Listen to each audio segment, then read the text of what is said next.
Wonder Man's ending left many people confused and wondering what the heck is the deal with Simon Williams' powers. I got you. Let's break it down. Spoilers ahead for Wonder Man. Let's start at the middle of the season finale where Simon was able to successfully finish filming Wonder Man and it's becoming a global success. Now that Simon has fulfilled his lifelong dream of being Wonder Man, his agent Janelle asks him, what's next? Is he gonna do another movie? Or maybe he's gonna follow Trevor's advice and do a play? Spoiler alert, he does neither. We then cut to a small town in the middle of nowhere where Simon is researching for a movie role where he claims to be playing as a man named Chuck Eastman. Simon meets with the real Chuck Eastman, telling him that he needs to study Chuck in order to prepare for this role, but he can't tell Chuck any details about the movie. You get it? Because there isn't really a movie. Simon shadows Chuck for a few days, getting to know his family, learning about his hobbies. He even tries to help Chuck get into shape. Simon's a great guy like that. But most importantly, he learns about where Chuck works. And after forging a few documents, Chuck is able to get Simon in as a trainee at the Department of Damage Control.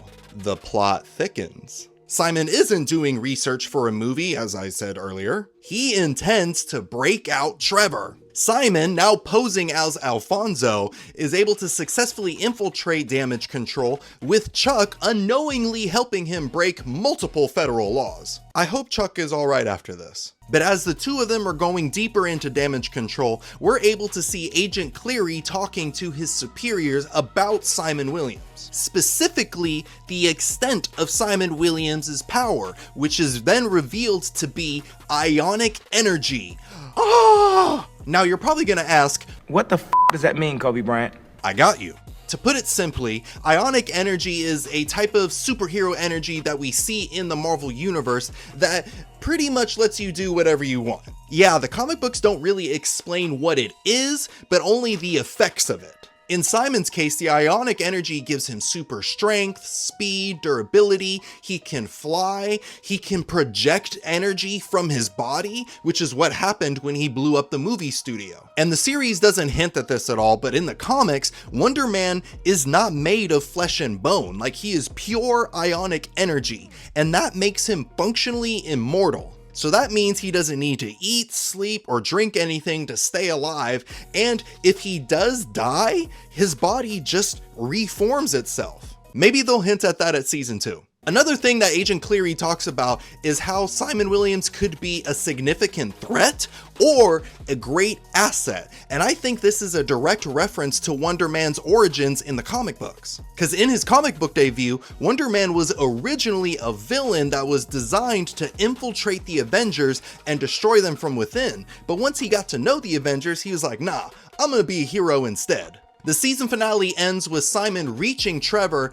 and breaking him out of prison by flying out of the base, which was so cool because this is the first time we see him fly in this entire series. And just in case you were worried about Chuck, Simon was able to secretly transfer Chuck a bunch of money, so he's able to leave that crappy job. But with that being the season finale of Wonder Man, we're still left with some unanswered questions. Like, what is Wonder Man gonna do now? For the entire season, Simon's goal was to get the leading role in the Wonder Man film. Like, that was his life's purpose. But now that he's finally achieved that, I think he's gonna have two new purposes.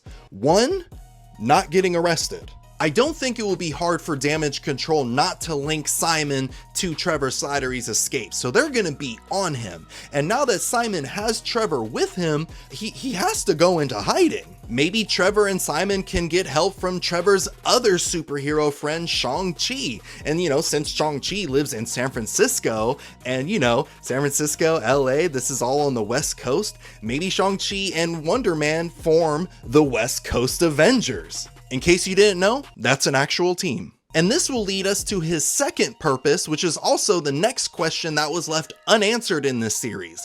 How did Simon get his powers? In the comics, Simon was experimented on by the supervillain Baron Zemo, and that's how he got his ionic energy powers. But in this series, Simon had his powers since he was a kid, and I'm pretty sure Zemo wasn't Zemoing around at that time. My theory though, is that Simon is a mutant, much like the X-Men. Throughout the season, there are multiple mentions of a fire accidentally being started by Simon when he was 13, and in the comic books, that's typically around the age where mutants first start to notice their abilities. And we know that mutants already exist in the MCU through Miss Marvel and Namor, so another mutant was going to turn up eventually. And it's also been said that mutants will be a major focus in the MCU after the Secret Wars movie, so there's a high chance that Wonder Man can be a big part of this. But if you want to learn more about Wonder Man's comic book history or how his brother becomes a supervillain, go ahead and click on the boxes right here,